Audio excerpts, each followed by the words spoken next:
Bonjour à tous, c'est Momo. Je me trouve actuellement en salle à Fitness Park Herblay. Aujourd'hui, je suis avec Philippe Cartry, coach en diététique et athlète en culturisme. Bonjour à tous. Ça va Philippe? Bonjour Momo. Ça fait plaisir. Ça fait plaisir d'avoir encore Philippe ici à la salle. Donc c'est parti. Aujourd'hui, on va parler sur la sèche. Donc, quand faut-il manger et à quelle heure? Donc, à toi Philippe. Alors, comprenez bien que la faim indique un déclenchement de certains mécanismes biologiques. D'accord. Notamment la sécrétion d'hormones. Hormones de croissance, effectivement. L'hormone anabolique. Deuxième paramètre intéressant, ça va être l'élévation de la sensibilité à l'insuline. L'insuline, d'accord. Très bien. Troisième paramètre, ça va être la meilleure synthèse des protéines. Ok. Ça, c'est généré par la sensation de faim.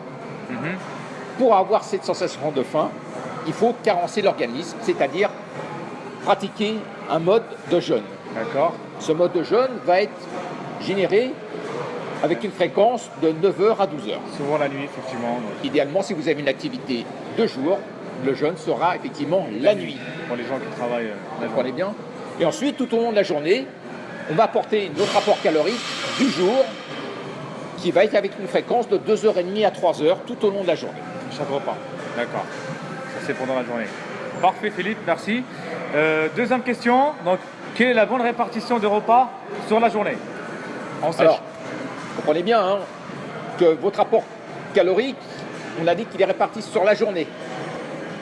Malgré tout, la synthétisation des protéines D'accord. va se générer avec une fréquence idéalement de 3 heures. Ok. Quelle que soit la quantité de protéines. Quelle que soit la quantité, d'accord.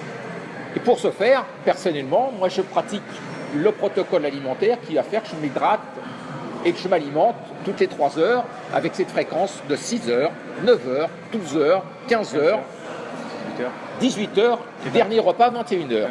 21 heures. 21 heures, 6 heures du matin, j'ai respecté mon jeûne de 9 heures. D'accord.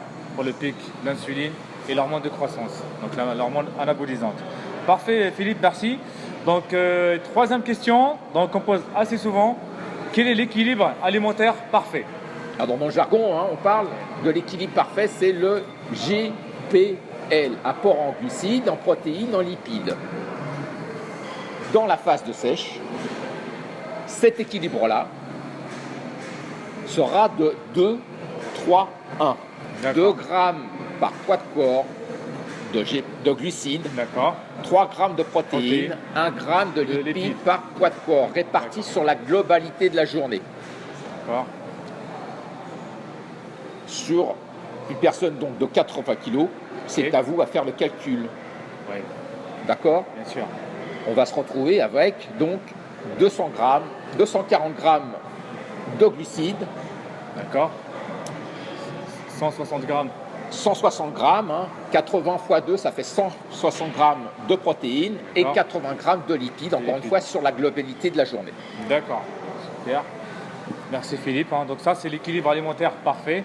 Et prochaine question, donc quatrième question, pardon. Donc quel est le menu équilibré type?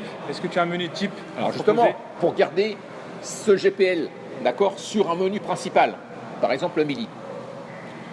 Glucides, l'apport énergisant. D'accord. Idéalement, partez sur des glucides avec un indice glycémique bas. Ah, effectivement. Moi, je me suis préparé un petit repas, là, sympa, avec du riz basmati. D'accord. Idéalement complet.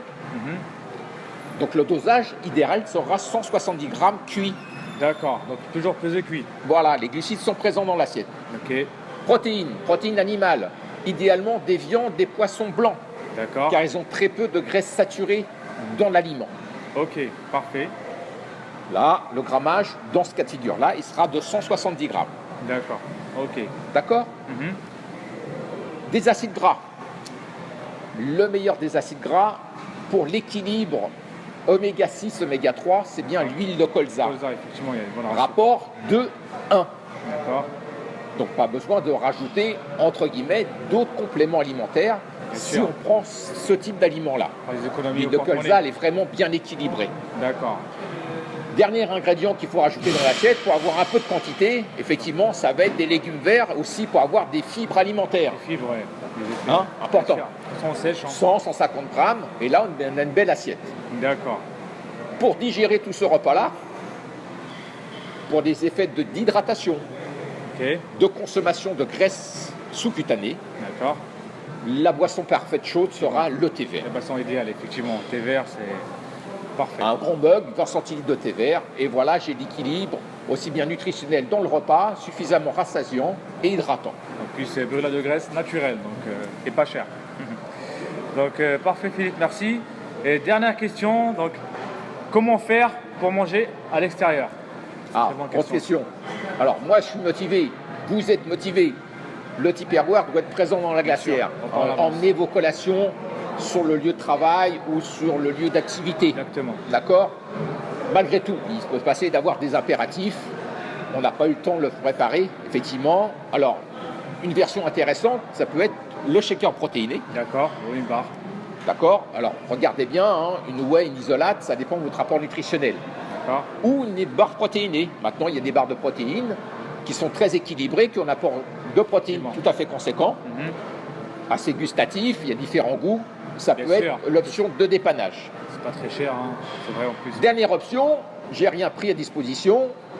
On trouve partout maintenant des supérettes. Je rentre dans la supérette et je vais malgré tout constituer un repas équilibré. Petite salade par exemple.